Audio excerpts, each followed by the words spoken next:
People, Deluded, I'm back again. Forgive me if you can hear my laptop. I'm overworking it and the process is being overworked with the CPU. I'm doing numerous things on it, and one of them is actually exporting, which is why you see a memory card. But mainly the inspiration came from this in a podcast. Well, I asked for topics in relation to my next podcast. I'll plug it into this. No, I won't plug in the description. Check my YouTube comment community tab, it will be up there. It'll obviously be on all my other social channels. I say why I'm not going to plug it is because this will probably come out before it. But Holding and Bellerin, them two in particular, this really came as inspiration from Holding. Because I think fans of all fans of all clubs are guilty of this, innit? And I'm not speaking for the same fans. We can comprehend that Bellerin and Holding are seen as two players that are seen as first choice options, just not for potentially now, but for the future. Bellerin's what, 23, or 24, Holding of a similar age, Kearney's 22, Saliba's 18, 19 when he comes next season, and Leno's not the oldest of keepers, so you'd like to think for 3 to 5 years, that's a back five that can be worked with, matured, they all know each other's games and can be fundamental to success, because you lot know me, I'm big on defence. From we get that back five sorted, you can do whatever you want, because it comes down to how we defend, how we played against Liverpool. Yes, you can look at the tactics and say if we took these chances, if Pepe scored, if Aubameyang scored, we would have done this, that and the other, and a lot of that's true. But that's all hearsay and ifs and buts. The facts are, not to name drop Luiz, because again he made the mistakes, but he's not in it alone. The facts are Luiz defensive mistakes. He pulled somebody. Yes, this is David Luiz all over, pulling people. But this just carries on the lines of what has been Arsenal for the last couple of years in individual areas, not focusing defensively, things like that. The second goal as well, Luiz is pulled out of position and dives in and doesn't make it easier for himself or us. But where is Monreal? If we watched that goal several times, could other people have been more proactive? So it comes down to how we defend. The facts are we conceded two cheap goals, which would have made it 1-1 if we didn't concede them goals. We can say if Pepe and Aubameyang score, it's another story. And yes, they do need to answer, but I think Pepe did alright. But I think you could say they have questions to answer. But the facts are the defence makes the difference, and it has done. Holding is a young man still developing. He's incredibly naive. Look at Spurs last season where he gave away the pen. Bought that pen. There's been games, especially against the experienced, I'm so sure against Watford as well, especially against the experienced strikers. When I say experienced, don't look at ability. When I look in the Prem for a young centre-half, they'll get the biggest education playing against the typical ones, the Agueros, the Kanes, the Firminos, if Salah plays through the middle, the typical usual Aubameyang as well, these sort of strikers. But you look at people like Deeney, like Gray that likes to run in behind, Shane Long, Glenn Murray, very street smart striker, Glenn Murray. All of these sort of, you got the target men in the Prem, you got the experienced ones. These are the sort of things that Holding has to go through, because he gets conned time and time again, you know. He was good against Costa in the final, and I'm a big Holding fan. But there's been times where you can see a striker's trying to buy a foul off him. He's not going nowhere, and Holding will dive in. He's still young. Has he made 100 appearances for Arsenal? If he has, it's not past 100 by that much. He's still developing. I don't know why fans, and keeping it to now specific Arsenal fans, they see people as the messiahs. They assume that, Holding's back, he's going to fix all the problems. One, he's still developing himself. Bellerin is still developing himself. They're not going to change anything, people. What will change it is the coaching and how we take towards fixing up defensively, and how we relish being proactive defensively, because that's what we need to do, sort of thing, people. Like I said at the start, for the same people, of course, Bellerin and Holding, you'd see them as first choice options, so they come back, Emery has better players to work with. We get that, we comprehend that. I'm sure, again, the fans that can see where I'm going with this, they look to people like, when Holding comes back, it's all going to be fixed. He's not the messiah, he's not going to fix it all. Yes, he's going to make us play better, but he's not going to fix it all. Bellerin the same. Bellerin is scapegoat at times. At times, I'm not saying fans do this and whatnot, but I can't believe some of the things I hear. When Bellerin's back, it's going to be different. Bellerin this, Bellerin that. But this is the same Bellerin you said stagnated and is scapegoated and isn't switched on defensively. Bellerin has a lot of question marks over him. I think he's twice the player at right back than Maitland-Niles is consistently, because game to game we could argue Maitland-Niles has had some good ones, but he's not a right back. The only thing I think Bellerin lacks Maitland-Niles in is the final third. I can't lie, Maitland-Niles isn't perfect, but I prefer him, especially from the right back position, in the final third. He puts in better crosses and he seems more assured of himself in there. Bellerin used to have that on lock. I remember when he first came in, and maybe it was the youthful exuberance and whatnot, but he used to be like having another winger. I don't really see that explosiveness, and away from that, I think his technical level isn't quite where it used to be. For me, I still love Bellerin though. I want him to come back. I want him to be central to the plans defensively, because I've got a lot of time for Bellerin. If his name wasn't Hector Bellerin, we didn't know he's obviously Spanish, you'd think he's from North London or just London in general, the way he takes to it and whatnot. I mean, people will laugh at him and say he's doing this and that, but these same people say, oh, he's these same people always talk about players immersing themselves in the club. Yes, Bellerin has other interests in football, other than football. It's illegal to have that. But if this was another generation, this same dedication, take away Bellerin and the fashion stuff, the same dedication and how much he loves the Arsenal, people will be praising that because it's the same, do you get it? But Bellerin isn't going to fix all the problems. How many times, I think he's fixed it, but Bellerin, he didn't used to cover his centre-half enough. Now he covers a bit too much at times. Sometimes he's not aware of runners. Sometimes he gets bullied at set pieces, like you see. So yes, recognise that when them two land back and come back to the fore, we obviously need them. But I just find it funny how people we always assume one player is going to fix things, one player is going to do this, when yes, players make the difference, but we need to look deeper than that. Holding and Bellerin can come back tomorrow and they'll look as clueless as we looked against Liverpool, or historically over the Chelsea final, and all of these things, people. Of course, different personnel brings out different results. I want our first choice options, but we should have a base level of defensive performance, people. Spurs, alright, maybe not the best of examples, and I don't want to use Spurs as an example, but Spurs have, previously they had, maybe not so much this season, but they've had Toby Alderweireld, right? Davison Sanchez has come in, and typically it was Jan Vertonghen, and I'm sure Dyer was doing his thing a couple of years ago. Obviously, Toby and Jan Vertonghen, Spurs, you know your thing more than me. Once upon a time, they were seen as first choice. You take some of them man there out the squad, people, you're obviously going to see a drop off, but there's a base level of defensive principles, and I think that's what we need to get at. I'm not saying that if we go with a defence against Liverpool, we should be able to that we went against Liverpool with, we should be able to defend superbly, because that's nonsense, people. But there should be a base level, whether we've got our first choice centre halves or not. We should see people recognising, oh, my right back, he's got two man, let me shuffle over. Yo, centre half partner, shuffle over as well. Left back, shuffle over. Tell your left wing guy to tuck in. These sort of things should be done regardless of if the first choice guys are there or not. And I can't always say that's the case, people. So as much as I want Hector Bellerin holding back, you can't just assume them coming back, all problems fixed. It's not as easy as that. Football's never that easy, people. It's not. The benefit will be them two back.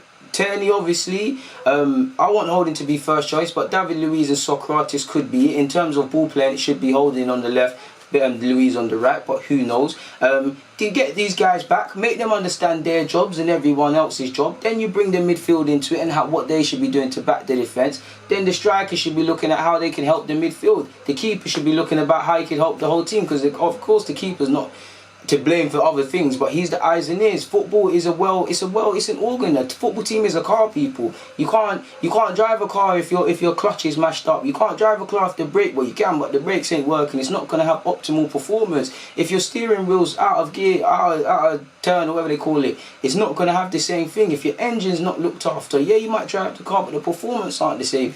These little, of course, it's not the best of examples, but the engine brings the best out in this other part in the car, and they all work in tandem together. That's what a football team is, people. You've got three different teams, three different sub-teams within a big team. You've got the defence, including the keeper, you've got the midfield, you've got the strikers. Strikers, obviously, first and foremost, is to score. If you're not scoring, how can you help us defend? Because that's the first line of defence.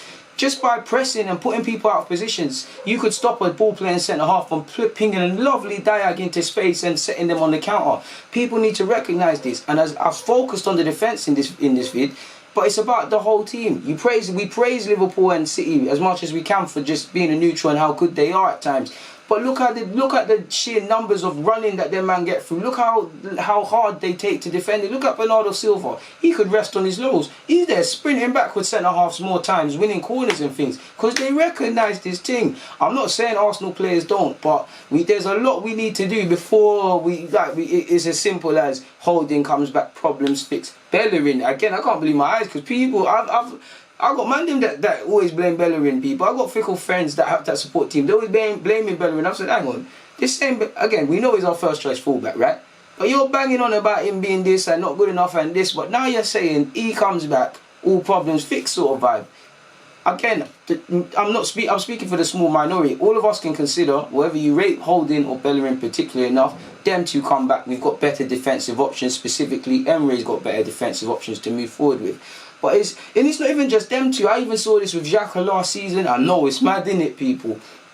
And it's not just Arsenal fans, it's fans in general. It's always the player. Pochettino said it the other day, said it the right way. It's always the player who's not playing that's the best player. Do you get it, people? And I fall victim to that. I always scream these sort of things. I said myself how many times I don't feel Xhaka should start game in, game out. What was it? What game didn't he start, people? Was it Burnley? I said, yeah, man. I see what Xhaka kind of brings and these things. So it's everybody, people. But you need balance. Do you get what I'm saying? So that's that, man. I don't really have anything else to add on to that front, people. At the risk of the video cutting out, because I think my battery is acting, people. Reece Nelson has had something to say, and I was going to do this in another vid, but he might as well just wrap it up in this. He said, and he's quite bullish in regards to his chances of making it here. All the competition that's here, all the new wingers Arsenal have signed, I think this could be my time. I just need to keep training hard and getting all the information from the coaches and the players. If I do that, I'm going to have a big shout this season. It's about taking those steps, doing the easy thing and getting the basics right first. Once I do that, I think I'll get chances. Then it's up to me to perform and do well for the team. That's a good thing. Emre, he's gone on to say, Une is very positive and always telling you to express yourself, but he's also got that thing where he'll tell you if you do something wrong. I think that's good for a coach, the jokey side and the fiery side. For me especially, it helps me to continue to improve and to keep going. He's helped a lot of young players because there's a lot of them who came on the pre-season tour. He told them to be themselves. If they made a mistake, just carry on. He helps them grow and gives them a great chance. And I've liked what... I wanted Nelson to be involved next season, last season, but it is what it is. I like how Emre, especially Joe and him, he's always encouraging and saying they're playing well. He said Nelson didn't have the best of games in his last one, but he's always, sometimes, over these last two games, I think he purposely exaggerates the language he uses. Because think about it, if you're one of these young guys, you played so-so or played well, there's always the risk of, overconfidence, but there's also...